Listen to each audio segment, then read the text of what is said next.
Hi everybody, welcome to our show this month. Valori and I are collaborating, which is really fun. She does her thing, I do my thing, and then we hope it all will look okay on the wall, and we're pretty happy with it. So Valori, why don't you go ahead and talk about your work? All right, so this whole little collection of crows and circles came from some paintings that I started doing, and love these paintings so much that I decided that my crows needed to become block prints. So when I was in the midst of working on a new collection of crow fabric, I found myself printing more and more of this and experimenting with painting. So this whole series came out of that. There are, of course, layers and layers of block print because I love that. And there are pieces that are appliqued on, and I did a ton of stitching on pieces, and then I went back in and painted my crows with some acrylic paints, so they are a little bit more reminiscent of my paintings that I've actually done. I did, of course, I can't escape blue, so I do have a little series of indigo pieces with circles on it. I love circles and I love my little circle blocks, and I found that there was such an enjoyment in working on small pieces this year and really having some of this slow stitching time. It really brought me closer to each piece, and I found a joy that was completely different than just printing and going. You know, something that I see in these is when you get up close and you start stitching, you see that fabric differently, you see the imagery differently, and you know, there's some very fun pieces that she has put together, and her indigo dye, that's where you get the white with the blue. There were little circle resists that she put into that, and they certainly add to this too. Yeah, they start playing off of each other. And of course, I'm a pretty simple stitcher. I love a running stitch, a French knot, and X's. So my entire pieces are constructed of or stitched with those stitches, and which makes me really happy because they look super cool when you do that. It's been really fun to play small, as last year I did some bigger pieces, and so I've really had a lot of fun playing around with this. And the coolest part is then Mom and I hung this together and how well her work plays with mine, and we didn't even try it. And of course, always, you know, everyone needs a zipper pouch. So I made some Happy Crow zipper pouches with sunflowers on the back. So those are all here in the shop. And aren't those printed on hand wovens from Morocco? They are. I've been collecting woven fabrics from Morocco, and I'm starting to do a lot more printing on it. This is another one. It's a table runner.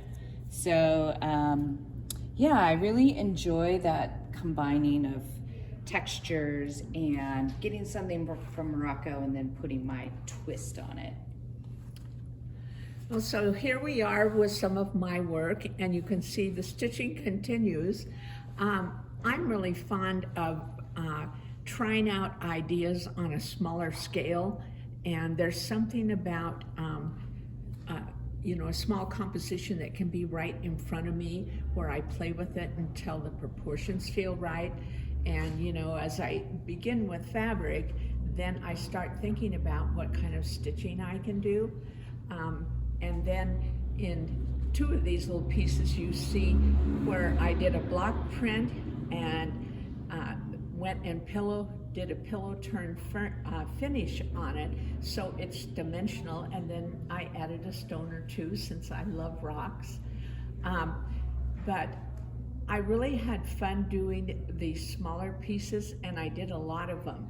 And I had an injury in March, and thank goodness they were done because I haven't been able to hand sew for a while. So this next piece, I had created a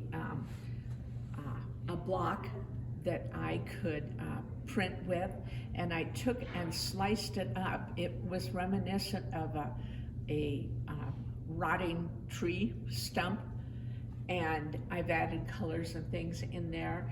And then, you know, I'm one that really likes cutting without rulers. I like the line work that you get, and I like to add detail with little pieces stitched together. This large one here is called Crosscut 3, because I've done a few of them, and it happens to be $935. In this next series, I find myself, especially in the winter and spring, is thinking about what colors are out the door. And so this Autumn Wonder was done during fall, and our fall was brilliant this year. The colors just seem more intense in the leaves. I collected a lot of leaves, and then I love getting into my scrap bag and just finding pieces that can play with each other. And there's something about a scrap bag is that you just toss things in the bag, and they sometimes end up touching another piece of fabric you would never have considered putting together, but yet it kind of works. You know, this was an interesting combination, and then I had these pinks. But I really like what it does. It also reminds me of the earth, because the earth doesn't follow color wheel rules. Excuse me. I teach fish collage classes, so these are a couple of fish that graduated to the wall to see if somebody might like to take them home. But collage, again, is a lot like my piecing, where I use a lot of different scraps and things. And there's something about the feeling of winter, where there's so much simplicity in what we're seeing, especially when it snowed. And I became intrigued with black and white and playing with black and white.